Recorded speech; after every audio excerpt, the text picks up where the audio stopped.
Amen. Walang lalabas na mga young people after.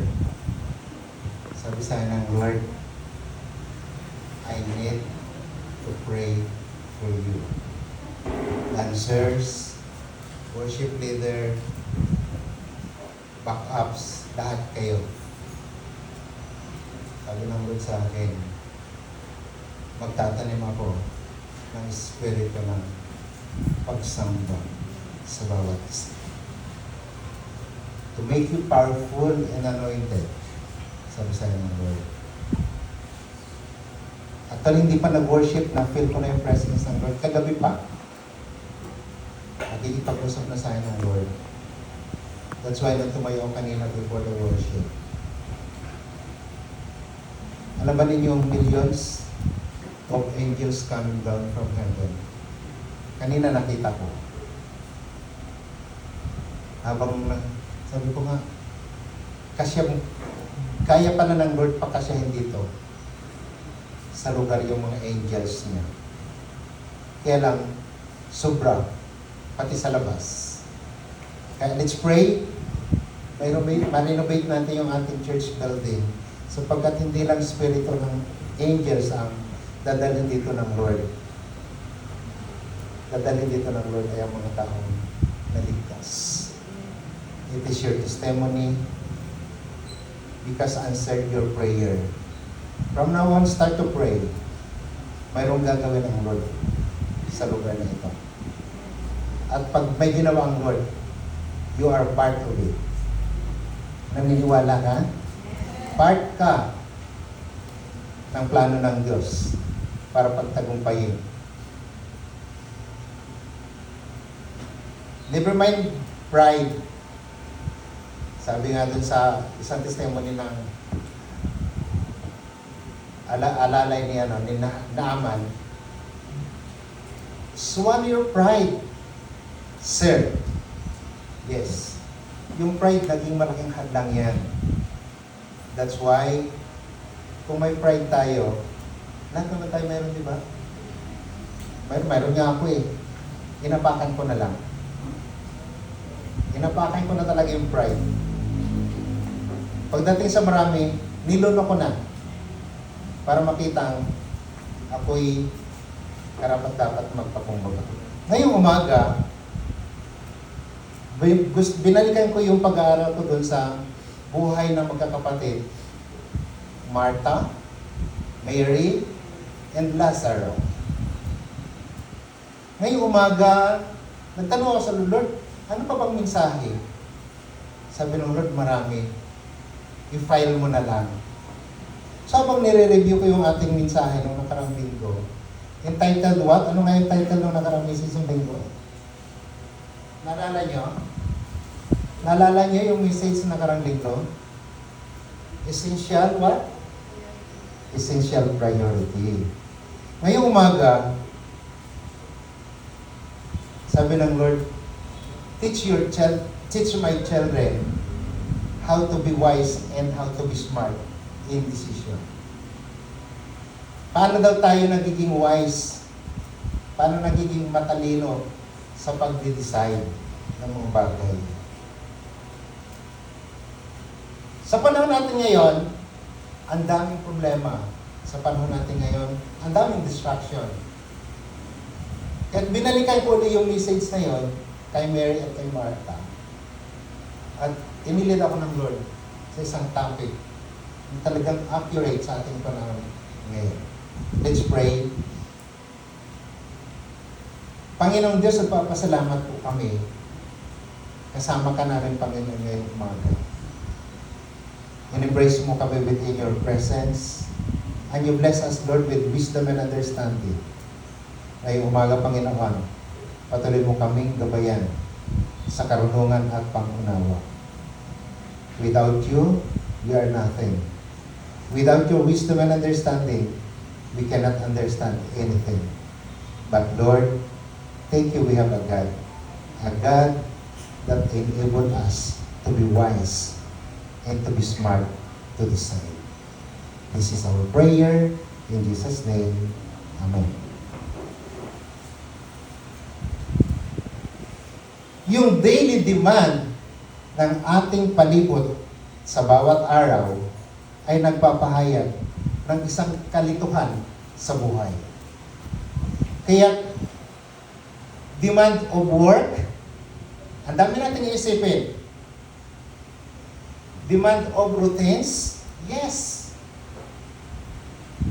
Pagkatapos, the pressures. Lalo tigit, kompleto tayo ngayon. May cellphone, may computer, ano pa? iPad, ano pa mayroon tayo? Lahat na yan, isang entertainment to distract us and to be disturbed. Everyday, yes, may work na. Everyday nandun na yung routine of work. Pero, dagdag pa sa ating pasanin is to manage the time kapag nakahawak tayo ng cellphone, iPad, nakatotok tayo sa computer, at yun yung demand. But, praise the Lord for the life of Martha and Mary sa time na binisitahan sila ng Lord. Nung nagbisita sa kanilang Panginoong Diyos, it is God's intervention para makita ni Mary and Martha, mayroon palang dapat na pahalagahan. To be attached more and close more to the Lord than to be attached to the technologies na nagpapalayo para sa atin. Because when we are departed and away from the Lord, we will not be able to decide smartly or to be wise enough para sa ating mga desisyon. Yun yung kulang sa bawat tao. Kapag ang tao ay malayo sa Panginoong Diyos, doon nakikita na we can't decide properly. Kaya ang title ngayong umaga ng ating pinag-aaralan ay Wise Decision. Pag napasok tayo sa isang wise decision, ang sabi dito, yung ating buhay punong-puno ng distraction, whether from demands of daily routines, the pressure of works, and even lure of entertainment. Ito yung kaya ang mga anak natin puno, bawat isa may cellphone yan. Kaya doon sa entertainment na yan, minsan paghawak sila, ang hirap na natin hila. In the midst of all this noise, it's easy to lose focus on what truly matters. Ano yung matters dapat? Our relationship with the Lord. When we lose focus on Jesus, we lose also our focus on making wise decision. Ang hirap mag-decide. Whether to decide kapag wala po tayo sa Panginoong Diyos. But God says, only one thing is the most. Yung ating relationship sa Kanya ay dapat nating, sabi ng Tagalog, pag-alabin. Amen? Pag-alabin, pagtibayin, busugin, at bigyan natin ng importansya. In this passage, si Martha at saka si Mary, nandun sila sa simpleng pamumuhay, sa isang simpleng tahanan. Yes, isang simpleng, hindi siguro nabibisita, pero nandun lang sa regular. Kaya ngayong umaga, tiningnan ko doon yung bagay na mga importante. Mayroon akong nakitang mga bagay na mahalaga dito. Una, sabi dito, prioritizing the Word. Praying to the Lord. And the last, preferring the good portion. Priority, prayer, and prefer. Yun yung bagay natin pag-aralan ngayong umaga.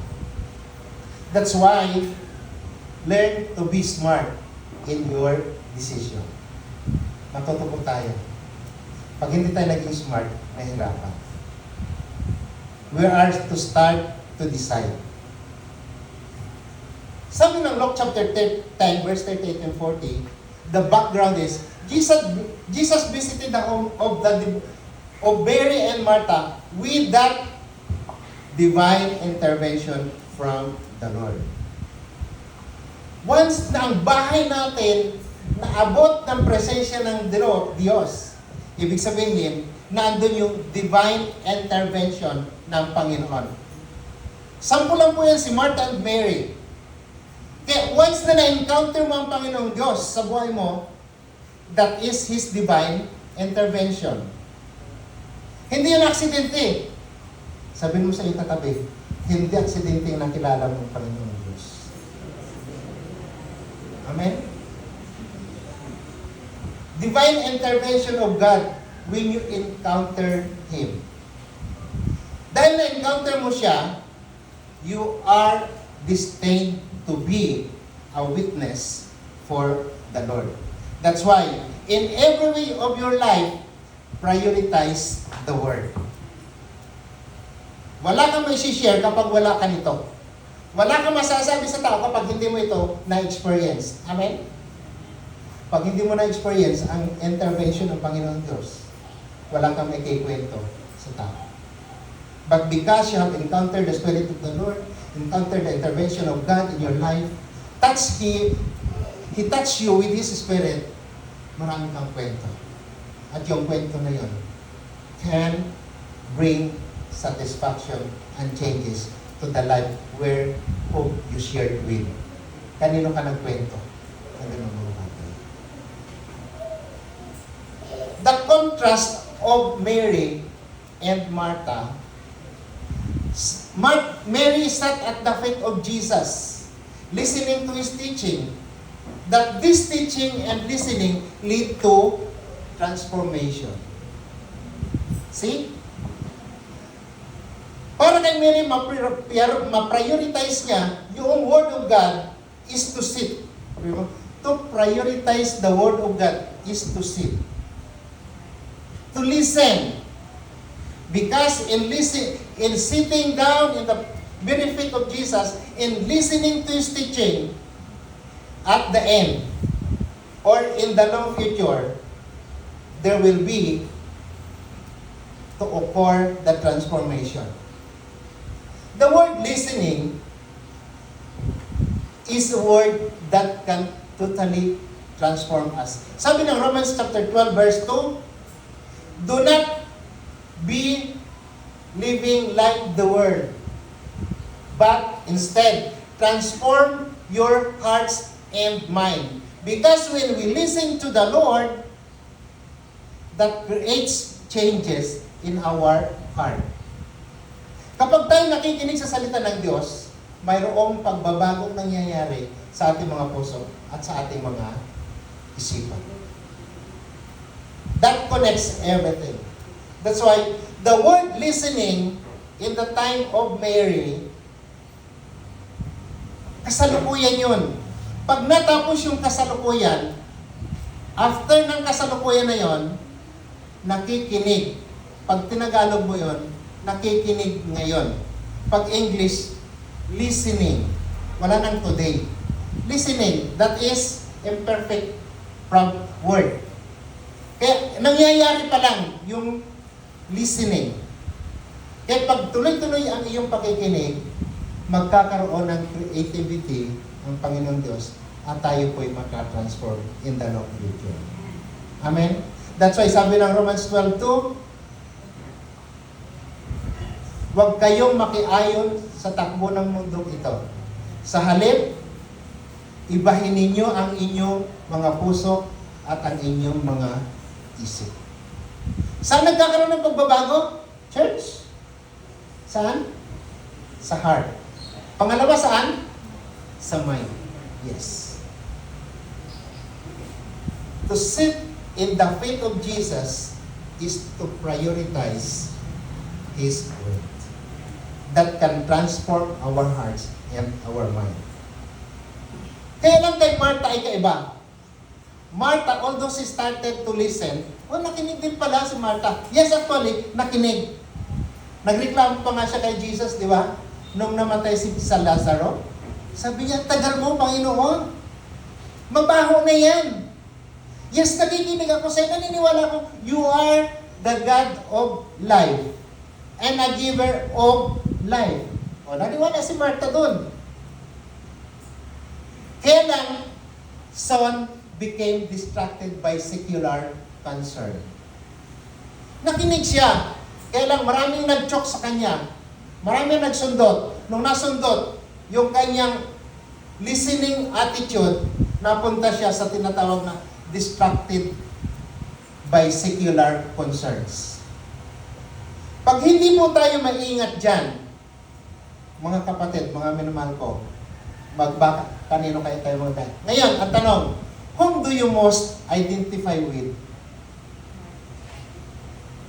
Mary or Martha? How busy you are? Or how attentive you are? Whom do you most identify with?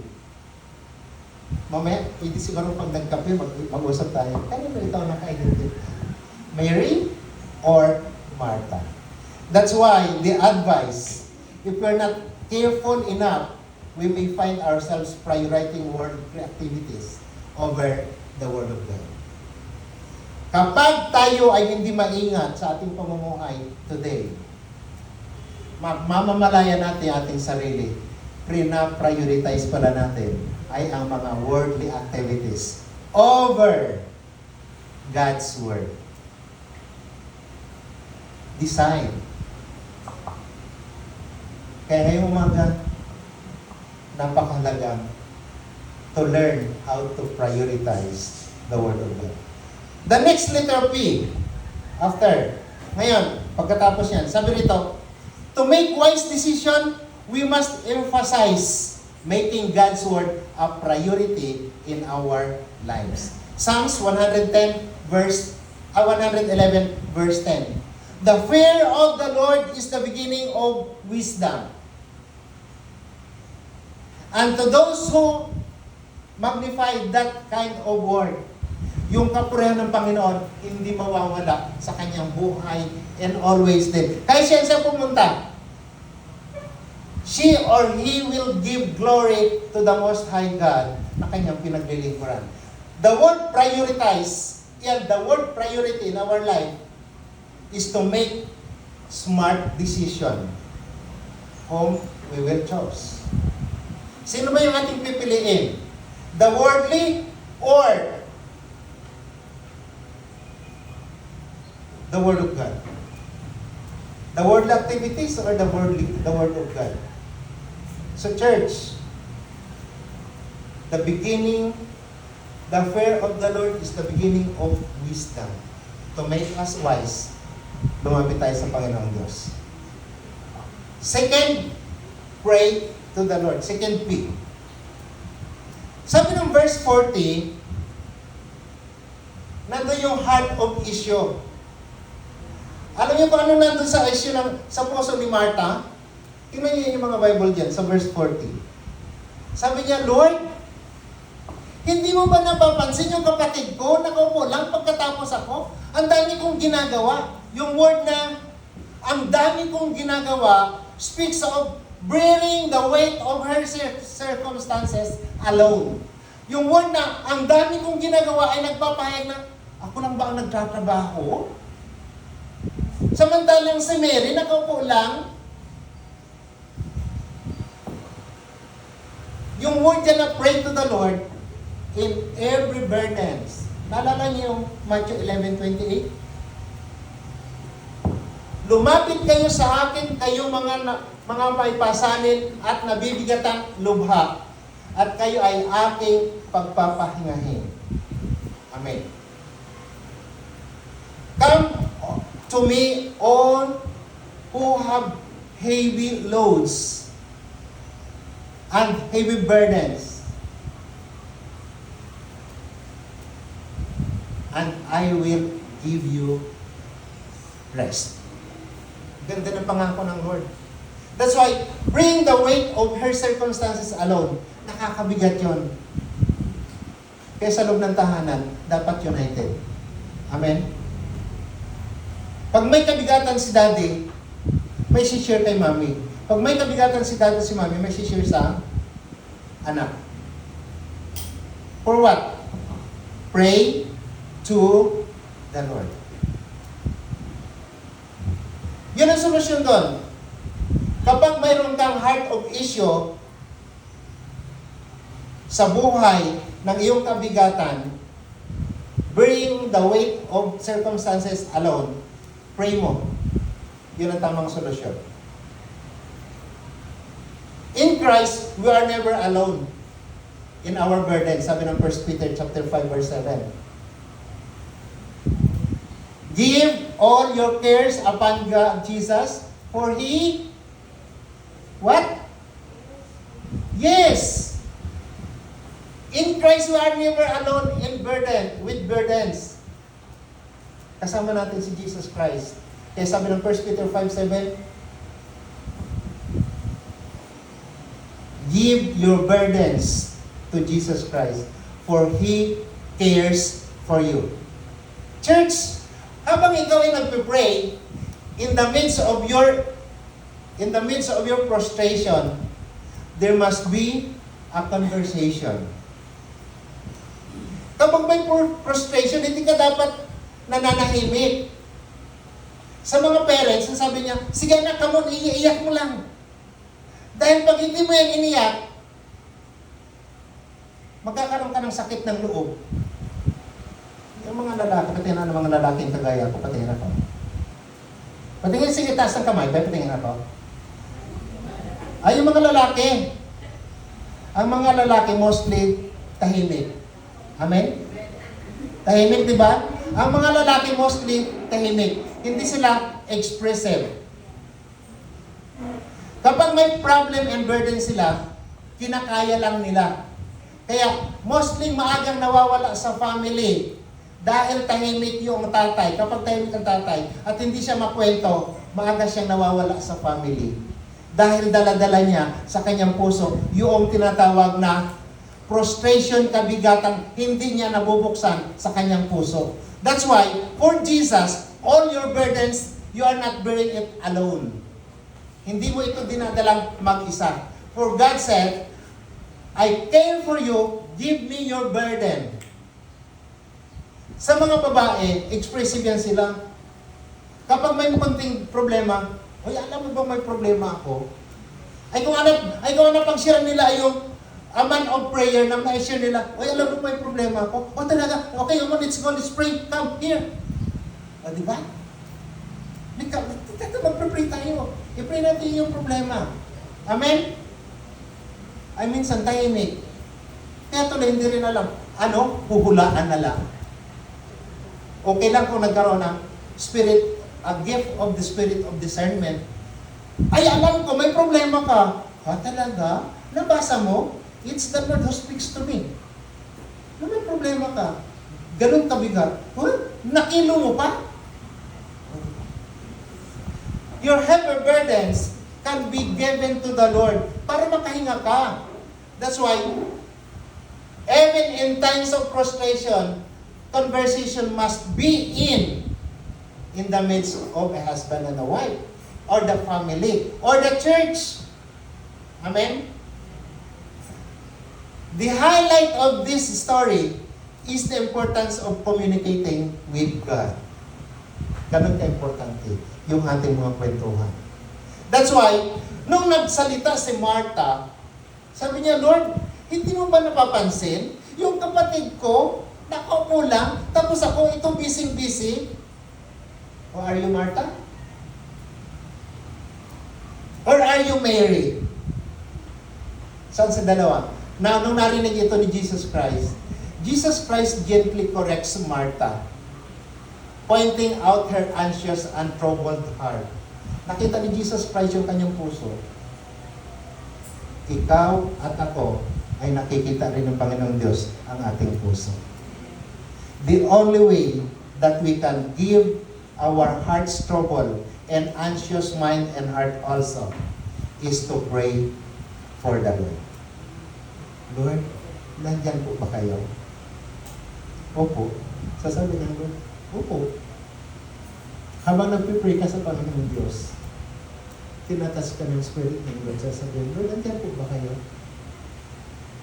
Lord, nakita mo ba yung aking puso? Nakita mo ba yung aking mind? Church, kung bakit nalulungkot tayo, we are lacking the type of prayer. Kulang po tayo sa panalangin. That's why, the next letter P, sabi niya ay, pray to the Lord. God can gently minister to you whatever heavy burdens and anxiousness that troubled your heart. The only key, ang tamang susi para masolusyonan ay prayer to the Lord. Nabibigatan ka sa anak mo? Nabibigatan ka sa sitwasyon ng buhay mo? Only the Lord can minister to you. Just be open to Him and He will minister. Ano ang bagay na dala-dala mo? Give it to the Lord. Sabi nga doon, it's only a communication to the Lord is the best solution. Kapag hindi ka umimik sa Panginoong Diyos, o kaya kanyang hulaan, pero the good way ay, open your word to the Lord. Lord, meron akong kabigatan. Sasabihin ng Lord, sige anak, just cry it out. I'm listening. Are you there? Kaya gaano man tayo kapagod, gaano man tayo kabigatan, gaano karami problema, God will gently correct us and minister to us in a way kung paano siya nag-minister kay Martha. Kay Martha, He pointing out her anxious and troubled heart. The same with you and me. Ganun ang gusto ng Lord. Be open to Him. He will minister. Amen? Prayer isn't about changing God. Ang God na ando sa langit. Kaya pag nagpipray tayo, hindi natin binabago. Lord, nagpipray ako, pwede bang magbago ka? No. Praying, it's about changing us and aligning us in the will of God. Yun po yung kailangan. Yung ating pananalangin ang siyang magbabago sa ating buhay at mag-align tayo sa plano at kalooban ng Panginoong Diyos. Hindi po pwedeng, Lord, magbago ka para sa akin. That's not. God, change me. When we pray, even in our frustration, God hears our prayers and ministers to us. Sa gitna ng ating kagulumihanan, sa gitna ng ating kalituan, sa gitna ng ating mga problema, when we pray, sasabihin ng Lord, I am your solution. I am your strength. I will hear you and I will minister to you. At habang nagpipray ka, sabi ng Lord, babaguhin kita so that you will align in my own way. Amen, church? That's how to pray to the Lord. Glory. Therefore, we must remain vigilant in prayer, knowing that He cares for us. Alam natin, nagmamahal siya sa atin. At habang siya nagmamahal sa atin, nandun yung kanyang plano. Kaya sabi dyan sa salita ng Panginoong Diyos, magkaroon tayo ng talagang taimtim at totoong pananalangin every day. Therefore, be vigilant in prayer. For you know, God will minister to us. He cares for you. Gaano ba kalaki yung pasanin? God cares for you. 1 Peter 5:7, ilagak mo ang iyong mga kabigat at suliranin sa Panginoong Diyos. Gaano kalaking kabigatan? Ilang kilo? Sabi ng Panginoong Diyos, I have the way because I cares. Kanino? Sabi niya natin, thank you, Lord, because you cares for me.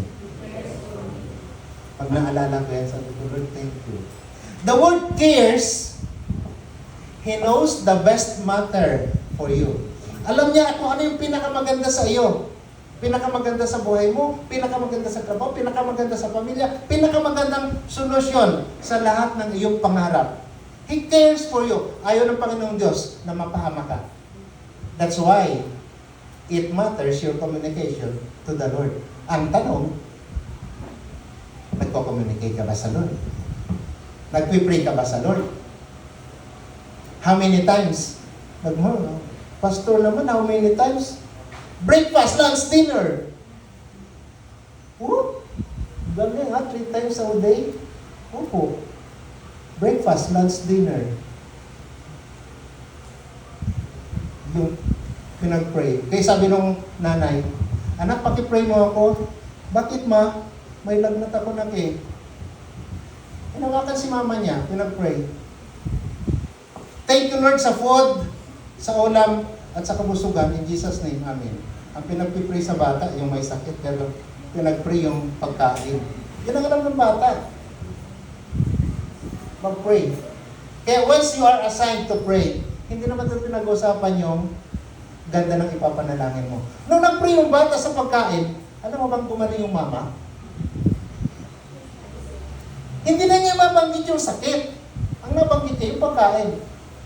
O di na gumaling yung mama pagkatapos siya mag-pray ng Amen. O diba? Hallelujah. That's why, sa ating mga nananalangin, since then, let us remain to be vigilant in prayer. Because we know God cares for us. Amen, church? Amen. Pangatlong letter P, prefer the good portion. Let God lead us, not our worries lead us. Sabi ng verse 42, umupo si Mary at nakinig kay Jesus Christ sapagkat gusto ni Mary ay ilid siya ng Panginoong Diyos. Si Martha naman is all in the worries. Nandun yung troublesome heart niya. Kaya ang nag-lead kay Martha ay ang kanyang worries. Sa sobrang dami ng trabaho, yun ang lang niya nakikita. Nandun na, yun nga, balikan natin konti yung isa. Sabi niya, nandun yung heavy burden na dala-dala niya. He bear it only for here and alone. Siya lang mag-isa. Hindi niya sinishare yung kanyang burden. Dapat nagprepara, habang kakausapin, dapat alam na nilang darating si Jesus Christ. Noon pa lang, before na dumating si Jesus Christ, nakapag-prepare na sila ng merienda. Amen? Para pag dumating si Jesus Christ, both of them, Martha and Mary, can sit and listen carefully to the word of the Lord. Ay bakit doon siya nagprepara nang dumating na? Kaya, na-miss niya ngayon yung priority. At ang priority ay the communication, the listening, and yung blessings na portion para sa Kanya. Kapag hindi tayo nakinig sa Panginoong Diyos, that God is giving us His portion, yung nararapat at mabuti, mga minamahal ko sa Panginoong Diyos, iiwanan ka ng portion na yun. Hindi mo na yung makikita. Baka next year, or next 5 years, or next 10 years. Wow, ang tagal naman nun. Dahil ang Panginoong Diyos, meron tayong tinatawag na, anong time natin ngayon? Kagaya nito, routine time? Sabi ng Greek word ay, chronos. Ito yung regular, tingnan yung mga relo nyo. Meron niyang umiikot na, second hand and minute hand, and hour hand. Yan yung tinatawag na chronos, sabi ng Greek word. Pero pag dumating yung tinatawag na kairos, nag-isa pa lang yun. Matagalan yun, hindi natin alam. Pero pag sinabi ng Lord, meet me in my kairos moment, mag-prepare ka. Kailan kaya yun, Lord? Kailan yung kairos moment? Pag sinabing kairos moment, ito yung pagkakataong inilaan talaga sa iyo ng Lord. Pag yun ay lumampas, yung kairos moment na yun ng Lord, mahirap mo nang habulin yun. Saan mo hahanapin? That's why, let God lead you by His Word and His presence. Do not allow worries to lead you like Martha. Be like Mary and be not like Martha. Kaya sabi ng Panginoon Diyos, prefer the good portion. Mary chose to believe by Jesus, while Martha chose to believe by her worldly concerns. Sino bang importante sa iyo na portion? Worldly concerns or God concerns. Kaya unawaan po natin, napakahalaga pala. Ito yung nararapat at dapat. The necessity, Jesus emphasizes the need to choose the good portion. At ang good portion doon ay God, Jesus Himself, and His Word. Yun ang kailangan. Yun ang necessity. Yun talaga importante. By preferring Christ, we secure our eternal rewards rather than temporary solutions to the worldly issues. Kapag hinanap natin si Jesus Christ at inuna natin, secure tayo doon sa eternal reward. And blessed tayo habang nandito ngayon. Because ang sabi ng Bible, when you are to seek me, hahanapin, hahabulin ka ng pagpapalang inilaan ko para sa iyo. Hahanapin at hahabulin. Hindi kayo maghahanap, church. Give God the priority and the blessings will prioritize you. Parapan natin ang Lord. Hallelujah. Pag siya yung ating inuna, tayo rin yung uunahing habulin ng bawat pagpapalang inilaan ng Panginoon Diyos. That's why, preferring Christ, we secure our eternal rewards. Dagdagan po natin, quote and quote, pati yung blessings dito, mapapasayo. Compared to the temporary solutions of the worldly issues. Yung blessing sa Panginoong Diyos, walang sinabi yon, mga temporary na bagay sa daigdig. Amen? So that's the necessity. Grace that leads to obedience. Preferring Christ, that reflecting the passage, we see that God's grace prompts us to choose Him and His ways. Then, the encounter between Jesus and Martha is no accident. It is and it was a divine intervention initiated by God. Kaya pag na-meet mo ang Panginoong Diyos sa daanan, pag na-meet mo ang Panginoong Diyos sa iyong higaan, pag na-meet mo ang Panginoong Diyos sa pagbabasa mo ng Biblia, it's not an accident. It is an intervention initiated by your God. Amen? Because God's grace will lead you into His obedience. Pangungunahan ka ng Panginoong Diyos para ikaw ay mag-iisang masunurin. That's why, prefer the good. Ano yung word? Ano itong karugtong ng prefer the good? Portion. Amen, church? Good portion guaranteed. Kapag ikaw ay obedient sa Panginoon Diyos, and then hinanap mo yung necessities talaga ng buhay, choosing Jesus will lead you to eternal and unshakable reward. Kaya sabi ni Paul sa Philippians chapter 3 verse 12, magsumigasig kayo at magpakatapang, magpakalakas kayo, sapagkat alam nyo ang inyong paglilingkod ay hindi mawawala ng halaga. Instead, that blessings is unshakable. That rewards cannot be taken from you. In Him, we find eternal security and peace as good as our good portion. Ganyan ang pangako ng Panginoon sa buhay natin, church. Yun yung kanya. That's why, even life's distraction can easily pull us away from the relationship with the Lord. But by prioritizing the Word and staying to be vigilant in prayer and preferring the good portion, we can keep our focus on Jesus. Sa Kanya lang tayo magiging masaya. Sa Kanya lang tayo magiging masasatisfied. And that is His Word. Yun po ang talagang plano sa atin ng Panginoon Diyos. Don't be swallowed up by life's distraction. But be in love with God's relationship with the Lord Jesus Christ. The Word, staying vigilant in prayer, and preferring the good portion. Because in that way, we can focus to our Jesus. Amen? As we reflect on the story of Martha and Mary, let's strive for one thing. And that one thing is necessary. Our Lord and Savior, Jesus Amen, church? Lahat tayo tumayo.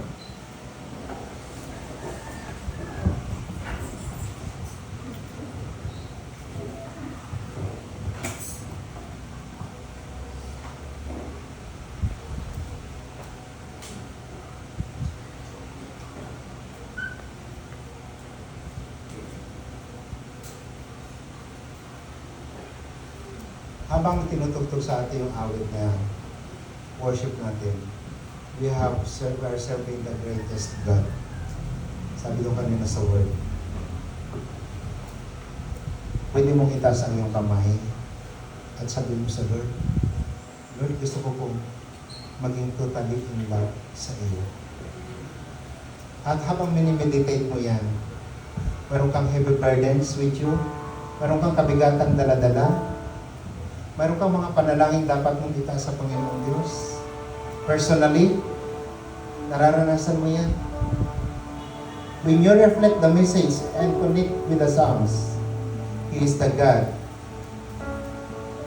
that can give you satisfaction.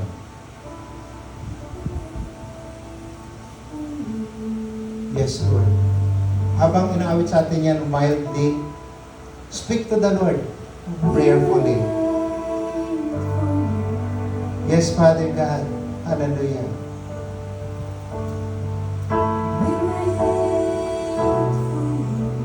Hallelujah, Lord.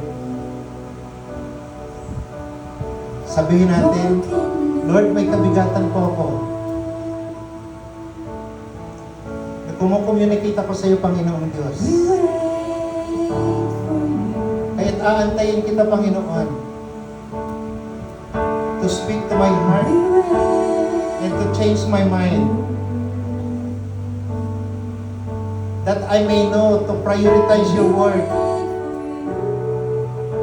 I will be activated to pray for you, Lord. Then you will teach me to prioritize the good portion. Lord, I pray and I declare in my prayer, be my God. I'm waiting for you, Lord. I'm waiting for your presence, Holy Spirit. Come, encounter with me. Yes, Lord. Change me to be faithful. Change me with courage. Change me and to submit myself to you. Take out all the prides that I have. Change it, Lord, into humility, that I may serve you faithfully, willingly. Nothing else but you alone, God. Hallelujah. Thank you, Father. Yes, Lord. Church, let's pray this prayer.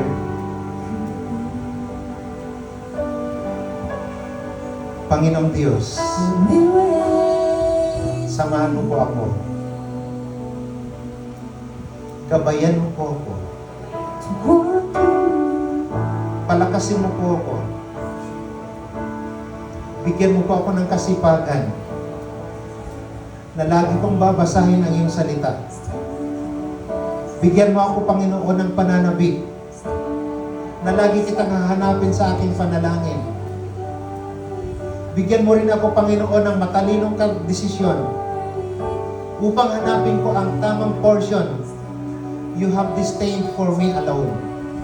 And to the family, to the people, and to the rest that I will encounter for. In the name of Jesus. Kaya ngayong umaga, Lord, I give you my heart. I give you my spirit.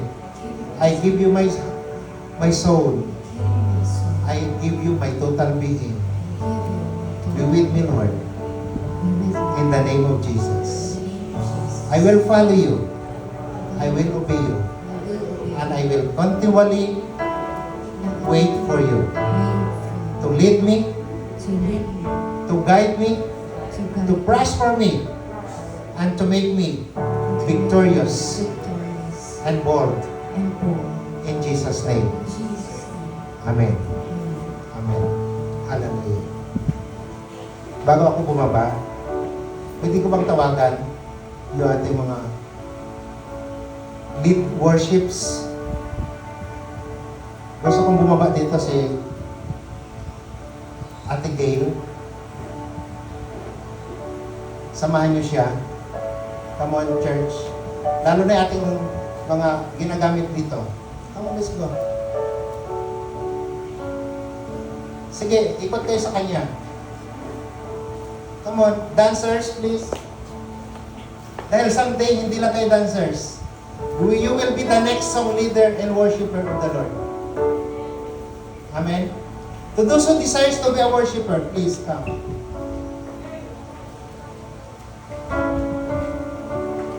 Come.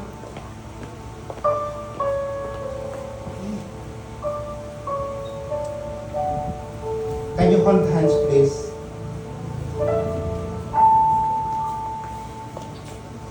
Kabutin si Ate Eli.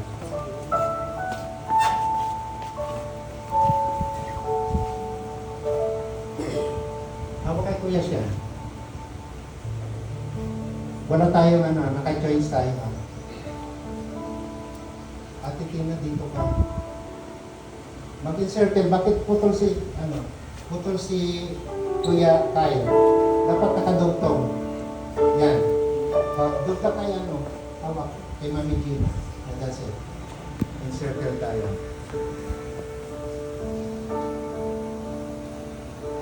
Let's pray this prayer.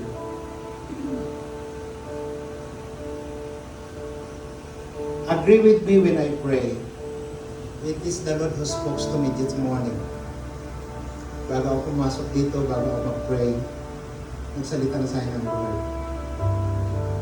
And this is what I desire for.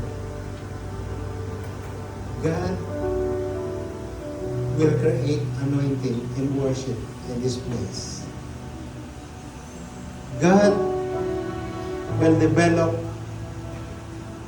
the bold worshiper in this place. No pride, no self-exaltation, but only God.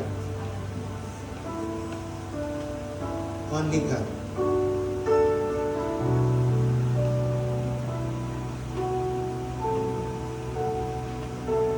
Panginoong Diyos, nagpapakumbaba po kami. Cleanse our heart, Lord, and make us worthy of worship. That the Spirit will flow upon us, and His anointing will share us, empower us with boldness, with authority, with supplication, that during the time of worship, and even in our places, we will see the open heavens with the glory of the Lord. That His Shekinah glory from the throne of God is coming down like the fountain of water that coming down to the altar, that everybody may share in the name of Jesus. Lord, anoint me. I pray. Lead me with power, with authority, with boldness, and full of anointing in the name of Jesus. Hallelujah. Hallelujah. In Jesus' name. Amen. Lord, tinatas ko po sa iyo, Panginoon, ang grupong ito ng iyong worshiper. You spoke to your servant the dream of an anointed worshiper, of a humble heart worship leader, and a listener, keyboardist, drummer, guitars, bass, dancers, to submit to your authority. That's the church Father God, will bring glory and honor to your holy name of the testimony of their lives. Thank you, Lord, for preparing us and giving us an example that we see just a portion of your anointing to your worship leader. Father, allow us to be trained totally with humility, humble heart, and obedient. In the name of Jesus, let it be to me, Lord, and to those whom I will teach to. In the powerful name of Jesus Christ. Salamat, Lord. We exalt you. We bless you. We glorify you, Lord. In the name of Jesus. Hallelujah. Hallelujah. Panginoong Diyos, tinatas po natin, Panginoon, sa iyo si Ate Gail. Bagat ito yung kanyang last Sunday ngayon, bago siya umuwi. We feel your presence.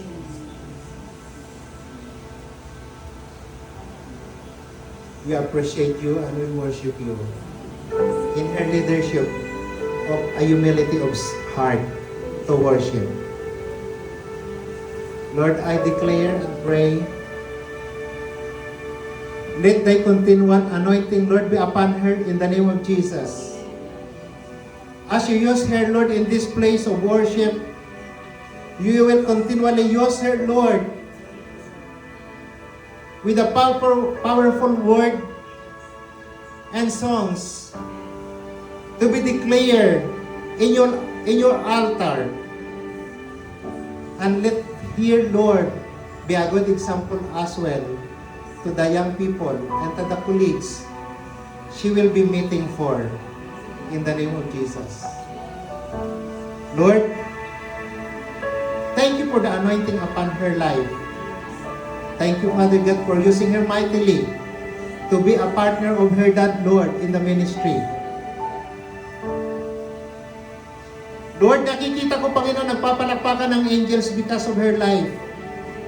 Salamat po, Panginoon. You are a blessed God. You are a God of anointing. And you are a God of power. Inalis po namin, Panginoon, sa kanyang daraanan ang lahat ng destruction in the name of Jesus. But we allow you, Holy Spirit, to lead here, to guide her, and to make her victorious and fruitful. I declare in Jesus' name to be with her life. Thank you, Jesus. Thank you, Father. We saw the illustration of a worshiper in here in Jesus' name. Thank you, Father. Thank you, Jesus. Be glorified, Lord, upon her life. Be magnified. Be exalted as she continue worshiping your holy name. That she will lead people to your altar of worship with humility and expecting your anointing, power, and move. Because we will continually wait for you in the name of Jesus. In the name of Jesus. In the name of Jesus. Thank you, Father. Thank you, O God, for your holy presence. Thank you, Father, and thank you, Holy Spirit. In Jesus' name. Amen. Amen.